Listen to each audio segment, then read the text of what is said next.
This is fourth lecture of the chapter Structure of Atom for class 11. Already we have discussed atomic model of J.J. Thomson, Rutherford, and we were discussing about Bohr's model.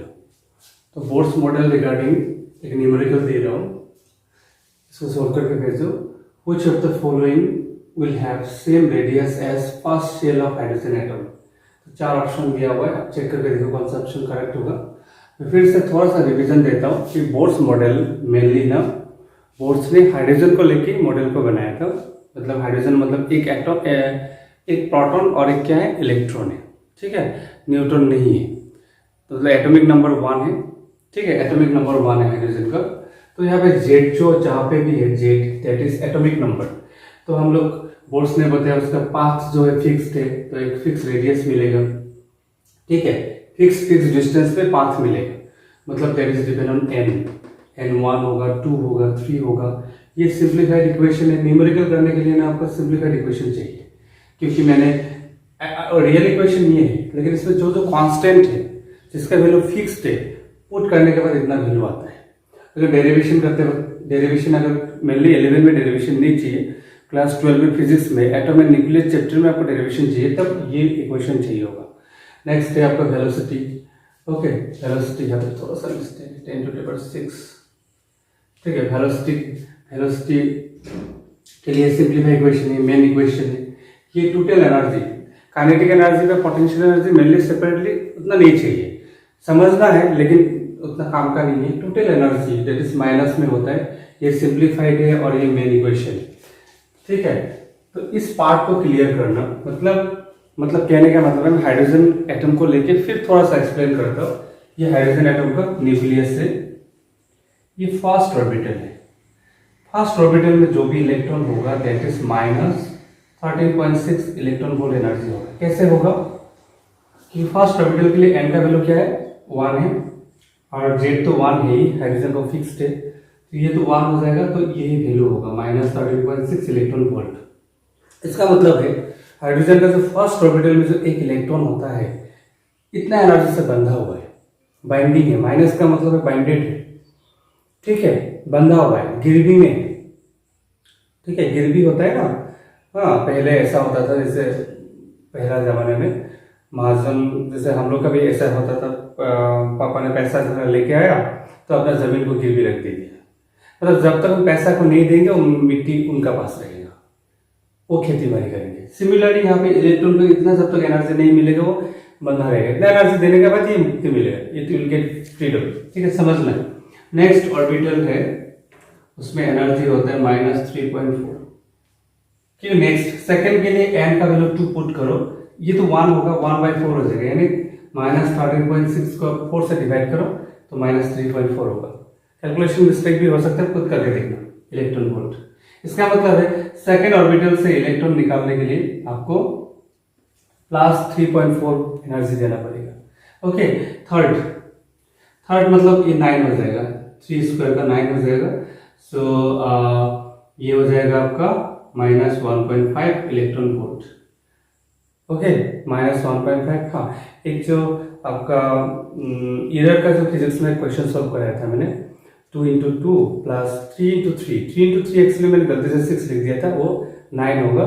ठीक है, सो कोई student को correction करके भेजा है, तो ऐसा कुछ गलती मिलने से करेक्शन करके भेजा, गलती हो सकता है, सिंपल एरर होता है पढ़ाते वक्त. ठीक है, सो 4 + 9 कितना होगा, आंसर 13. मैंने क्या लिखा है, 10 लिखा था.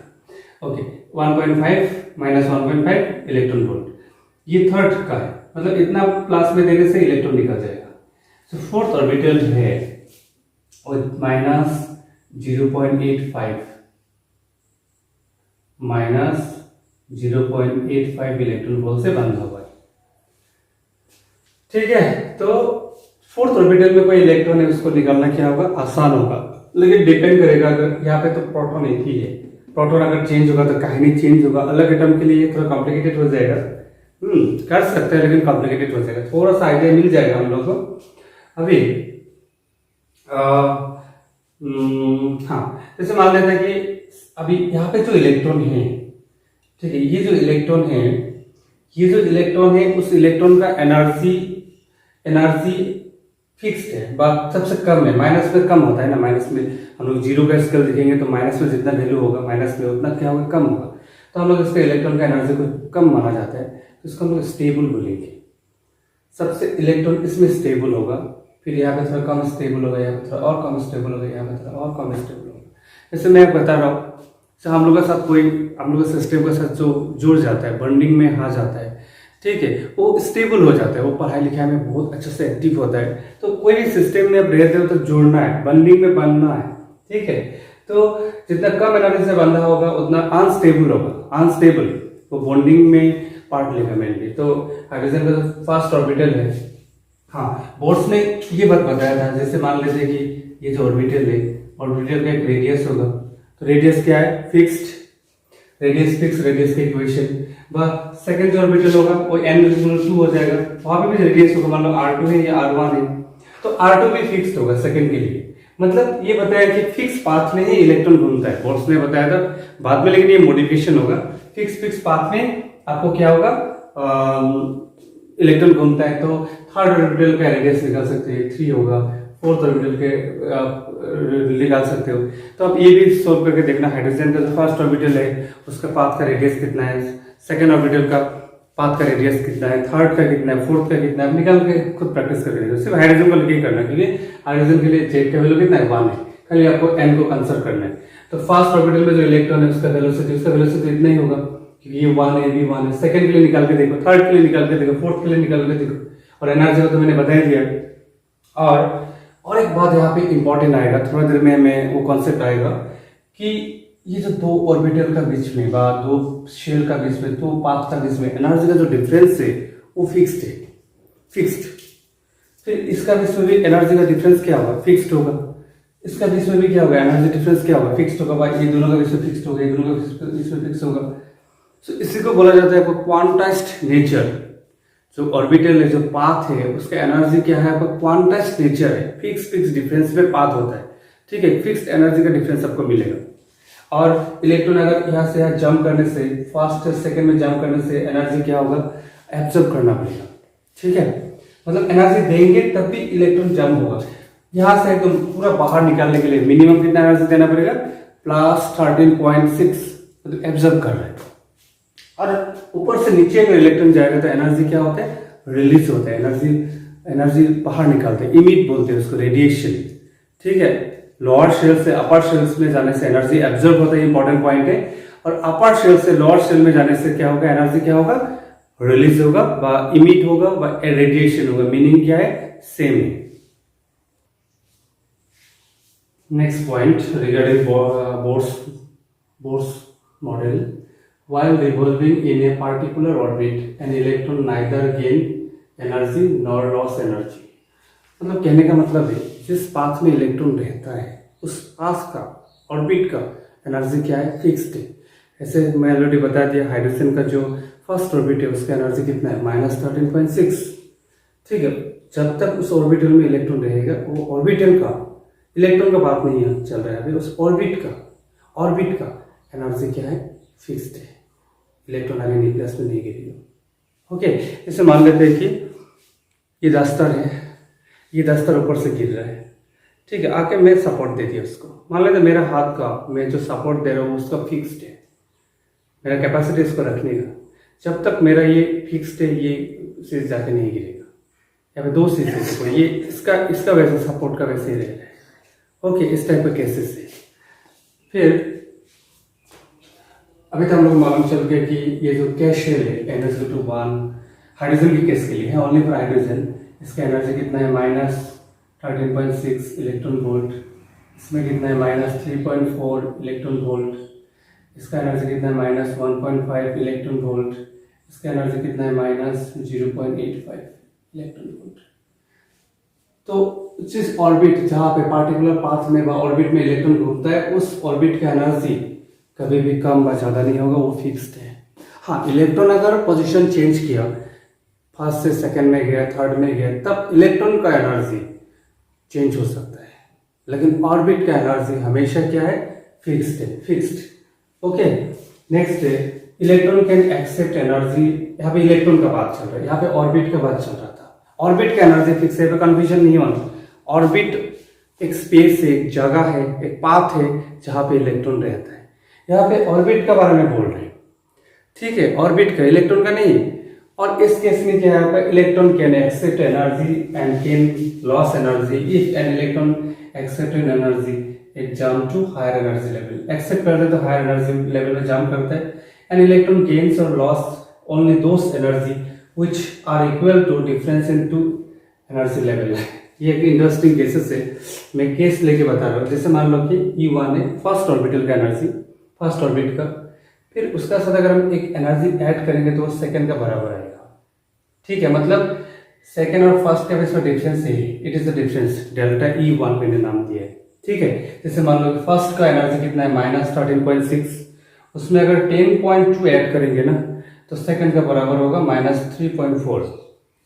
इसका मतलब है इलेक्ट्रॉन अगर फर्स्ट से सेकंड में जंप करता है, जैसे फर्स्ट से सेकंड में जंप कराना है, आपने एनर्जी दिया 10 नहीं होगा, वो सेकंड में नहीं पहुंचेगा, फिर वापस फर्स्ट में आ जाएगा। बीच में कोई पाथ है नहीं। रदरफोर्ड ने बताया बीच में पाथ हो सकता है, लेकिन यहाँ पे बोर्स ने बताया था कि नहीं, फर्स्ट से अगर सेकंड में आपको जाना है तो आपको डिफरेंसेस जो है दोनों एनर्जी लेवल का, बाद दोनों ऑर्बिट का, उतना एनर्जी आपको देना पड़ेगा। उससे कम व ज्यादा देगा तो नहीं होगा, ठीक है। जैसे मान लो कि अब फर्स्ट फ्लोर में है बिल्डिंग के, सेकंड फ्लोर में कोई बॉल फेंकना है, अब अगर उससे कम थोड़ा सा धीरे से फेंका है तो वापस आ जाएगा, ज्यादा ऊपर फेंक गया तो फिर भी नहीं होगा। इतना भी फेंकना पड़ेगा कि उस जगह में पहुंचे। सेम आपको फर्स्ट से सेकंड में अगर इलेक्ट्रॉन को जंप कराना है हाइड्रोजन का फर्स्ट ऑर्बिट, हाइड्रोजन के केस को लेके हम लोग बात करेंगे। फर्स्ट ऑर्बिटल से सेकंड ऑर्बिट में इलेक्ट्रॉन को जंप करना है तो आपको कितना एनर्जी देना है, 10.2 ही देना है। फिर सेकंड से थर्ड में अगर आप जंप करना है तो 1.9 ही देना है। थर्ड से फोर्थ में अगर जंप कराना है तो आपको 0.65 इलेक्ट्रॉन वोल्ट ही देना है, उससे कम बहुत ज्यादा होगा तो नहीं होगा। समझ में आ रहा है? बहुत इंपॉर्टेंट बात बता दिया, वेरी वेरी इंपॉर्टेंट। मैं ऐसा करके लेके जा रहा हूँ जब 12 का एटम एंड न्यूक्लियस पे भी काम आ जाए, उसका पूरा पार्ट भी हम यहाँ पे क्लियर करके जा रहे हैं। और सीखने से पूरा अच्छे से सीखो, नहीं तो नहीं, आधा नहीं। और ऐसा तो फैक्ट है, रियल कॉन्सेप्ट है। समझ में नहीं आता तो पूछो। ये जगह में अगर कॉमन ला दिया ना तो केमिस्ट्री इजी हो जाएगा, बहुत हद तक इजी हो जाएगा। Next topic is atomic spectrum, ठीक है। ये एक्चुअली आपका क्वांटम मैकेनिक्स का पार्ट है, तो मैकेनिकली इसको समझाना वेरी डिफिकल्ट है, तब भी मैं कोशिश करूँगा, ठीक है। आप लोग एक्चुअली इसको समझने के लिए वेव मोशन का भी कॉन्सेप्ट चाहिए, तब भी मैं थोड़ा बहुत इतना याद रखना, जो एनर्जी है वह एनर्जी को हम लोग हीट एनर्जी, हम लोग लाइट एनर्जी भी बोल सकते हैं एनर्जी। और light energy actually electromagnetic wave है, it is a wave, electromagnetic wave. So wave का क्या होता है, आपका कुछ स्पेशल पैरामीटर होते हैं, जैसे डिस्प्लेसमेंट होता है, डिस्प्लेसमेंट, मैक्सिमम डिस्प्लेसमेंट मतलब पार्टिकल का जो पोजीशन है, मूवमेंट है फ्रॉम ऑरिजिन कितना हो रहा है, that is called displacement in wave motion, Y से डिनोट करता है, ठीक है। डिस्प्लेसमेंट वाई से डिनोट करता है। डिस्प्लेसमेंट का आपको इक्वेशन भी मिलेगा आगे तक वेव मोशन में, Y is equal to A sine theta, और इसको ऐसा भी लिख सकते हैं Y is equal to A sine omega T. इसका मतलब डिस्प्लेसमेंट जो है ना वो टाइम फंक्शन है, ऐसा ग्राफ आगे आएगा आपको, ये टाइम है, ये वाई है। एक्चुअली दैट्स वाई ना, ये थीटा का रेस्पेक्ट में है तो इसको नहीं चाहिए हम लोग को, इसको चाहिए मिलने। ओमेगा हो गया angular velocity, angular speed, Y displacement, इसका मतलब है यहाँ पे जो डिस्प्लेसमेंट है मैक्सिमम डिस्प्लेसमेंट बोला जाता है, यहाँ से यहाँ तक पीक वैल्यू। मैक्सिमम डिस्प्लेसमेंट इसको एम्पलीट्यूड, एम्पलीट्यूड एक बार माइनस में होता है, एक बार प्लस में होता है, एक बार माइनस में होता है, एक बार प्लस में होता है। तो डिस्प्लेसमेंट है, फिर आपको एक साइकिल जो कंप्लीट हो रहा है ना, एक साइकिल कंप्लीट होने में जो टाइम लग रहा है, दैट इज टाइम पीरियड, ठीक है। टाइम पीरियड, एक साइकिल कंप्लीट होने के लिए जो टाइम लग रहा है, एक ऑसिलेशन कंप्लीट होने के लिए जो टाइम लग रहा है, that is called time period. एक साइकिल कंप्लीट होने में जो डिस्टेंस होता है, दैट इज कॉल्ड वेवलेंथ। छोटा छोटा टर्म्स अभी थोड़ा थोड़ा समझने की कोशिश करो। Wavelength, distance covered to complete one cycle is called wavelength. Okay, wavelength. फिर साइकिल बा ऑसिलेशन कितने स्पीड में हो रहा है, दैट इज कॉल्ड फ्रीक्वेंसी, मतलब how repetition occur. Wave motion में क्या होता है, सेम सेम रिपीट होता है। तो number of repetition, number of oscillation, number of cycle, you can say anything completed in 1 second is called frequency. Frequency, ठीक है। अभी मैं एक इंपॉर्टेंट बात बताने जा रहा हूँ। फ्रीक्वेंसी को कभी कभी ना न्यूज से भी डिनोट करता है। एक इंपॉर्टेंट बात बताने जा रहा हूँ कि वेव मोशन में जो ऑसिलेशन होता है, पार्टिकल का मूवमेंट होता है, पार्टिकल का वाइब्रेशन होता है, पार्टिकल का रिपीटेशन होता है। रिपीटेशन किसके ऊपर डिपेंड होता है, एनर्जी का ऊपर डिपेंड होता है। Energy, energy, more the energy more the repetition, मतलब एनर्जी का डायरेक्ट रिलेशन है किसका, फ्रीक्वेंसी का। तो frequency directly proportional to, sorry energy directly, frequency directly proportional to frequency, और फ्रीक्वेंसी के दो सिंबल है एफ और nu. More the frequency more the energy, ठीक है। ऑसिलेशन फर्स्ट कब होगा, जब उसका पास एनर्जी ज्यादा है। सो ई इज इक्वल टू, हम लोग एक कांस्टेंट देंगे एच न्यू, एच हो गया प्लैंक कांस्टेंट, इसका एक फिक्स वैल्यू है, बुक में मिल जाएगा, ठीक है। इतना याद रखना, एनर्जी ज्यादा होगा तो फ्रीक्वेंसी भी क्या होगा, ज्यादा होगा, ठीक है। तो क्या क्या टर्म्स मिला है, displacement, amplitude, time period, wavelength, energy, frequency. और एक बात है कि फ्रीक्वेंसी अगर ज्यादा है, फ्रीक्वेंसी ज्यादा है तो ऑसिलेशन होने में कम टाइम लग रहा है। एक ऑसिलेशन पर एक कॉम्प्लीटेशन, एक रिपीटेशन होने के लिए कम टाइम लग रहा है, तो टाइम पीरियड कम होगा। तो इसका मतलब है frequency inverse of time period, ये भी एक इंपॉर्टेंट फॉर्मूला है। और स्पीड जनरली क्या होता है, स्पीड होता है डिस्टेंस बाय टाइम। तो वेव मोशन में सेम साइकिल बार बार रिपीट होता है, तो इस बार बार एक ही साइकिल को रिपीट होता है। एक साइकिल का रिपीटेशन के लिए डिस्टेंस कितना होगा, वेवलेंथ, और एक साइकिल के लिए कितना टाइम लग रहा है, टाइम पीरियड।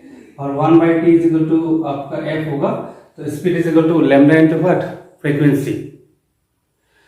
सो स्पीड का भी मैंने बता दिया, लैम्डा इनटू फ्रीक्वेंसी आएगा, धीरे धीरे सब कॉन्सेप्ट आएगा आपका। हाँ, अभी मुझे यहाँ पे क्या चाहिए, हाइड्रोजन गैस है। देखो हाइड्रोजन गैस है, हाइड्रोजन गैस में हम लोग लाइट पास किया हुआ, एनर्जी दिया है उसमें।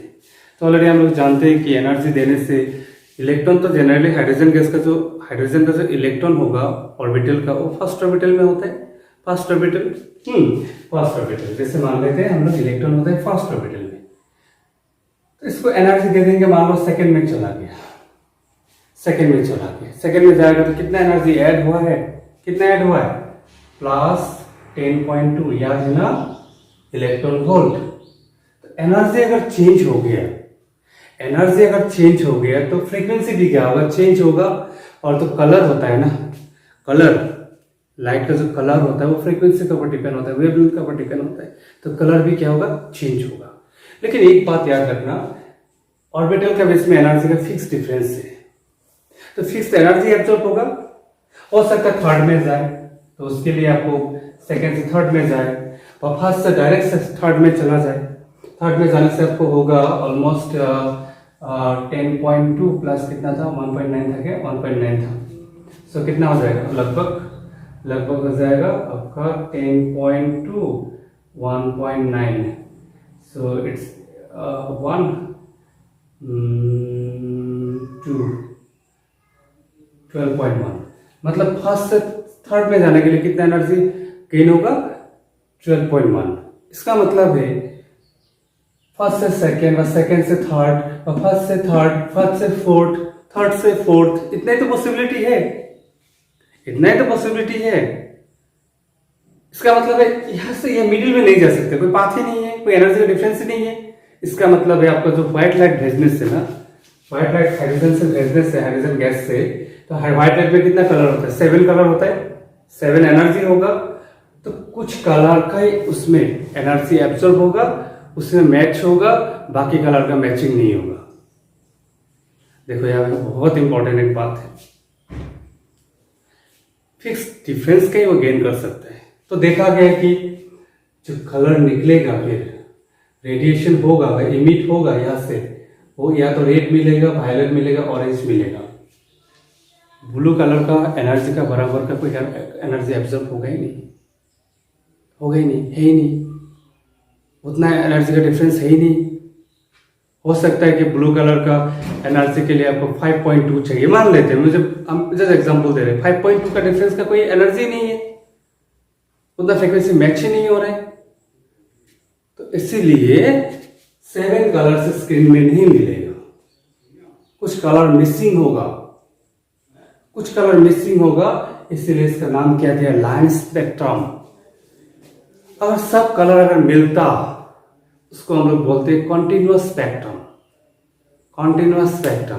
तो हाइड्रोजन गैस में अगर हम लोग व्हाइट लाइट अगर भेजते हैं तो कौन सा स्पेक्ट्रम होता है, लाइन स्पेक्ट्रम, मतलब कुछ कलर मिसिंग होता है, सारा कलर आपको नहीं मिलेगा, ठीक है। तो इस बात को कौन एक्सप्लेन नहीं कर पाया था, रादरफोर्ड एक्सप्लेन नहीं कर पाया था, रादरफोर्ड इस बात को एक्सप्लेन नहीं कर पाया था, क्योंकि रादरफोर्ड बताया था कहीं पे भी पाथ मिल सकते हैं, इलेक्ट्रॉन कहीं पे भी मिल सकते हैं, इसका मतलब हर एक टाइप का एनर्जी मिलेगा, डिफरेंस मिलेगा, इलेक्ट्रॉन थोड़ा जाएगा तो फिर उधर से रह सकते, उधर रह सकते हैं तो थोड़ा एनर्जी गेन होगा, तो फिर और थोड़ा थोड़ा हो सकता है, मतलब हर एक पॉसिबल एनर्जी गेन हो सकता है, तब हर एक पॉसिबल कलर मिल जाएगा, तब इसका मतलब कॉन्टिन्यूअस स्पेक्ट्रम शो करना था, इसका मतलब इस जगह में रादरफोर्ड का क्या था, मिस्टेक था। तो ये बात लाइन स्पेक्ट्रम को कौन एक्सप्लेन कर पाया था, बोर्स मॉडल से, लेकिन बोर्स मॉडल का भी लिमिटेशन है, वो हम लोग आगे पढ़ेंगे,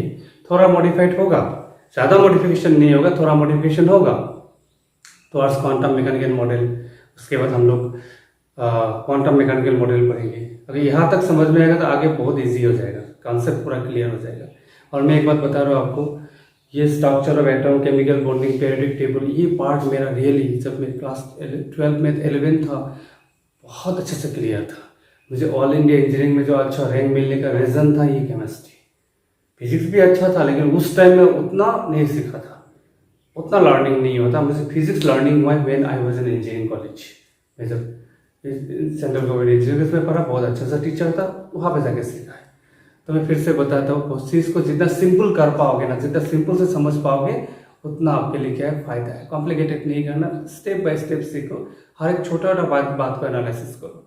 you have to give the quality time, again I repeat, quality time दो, क्वालिटी टाइम, इधर उधर बाहर में दिमाग नहीं लगा के थोड़ा सा टाइम दे दो, यही टाइम है। 11-12 में जो मेहनत, क्लास 10 में आपको कितना भी मार्क्स मिला उसको देखना ही नहीं है, कम भी मिला है तो ठीक है, ज़्यादा मिला भी तो ठीक है, कम मिला तो और उसको स्ट्रांगली आप ले लो कि नहीं आपको आगे और अच्छा करना है, ज़्यादा मिलेगा भी तो आपको उसको लेकर एक्साइटेड मोमेंट में नहीं होना, उतना हैप्पी नहीं होना, क्योंकि उस मार्क्स से कोई मतलब ही नहीं है। आप कितना सीखा वो मैंने, अभी कितना टाइम दे रहे हो वो मैंने, एक बार 12 का पता अगर एंट्रेंस क्रैक कर गया तो एक पाथ मिल जाता है, एक प्लेटफॉर्म मिल जाता है अच्छा करने के लिए।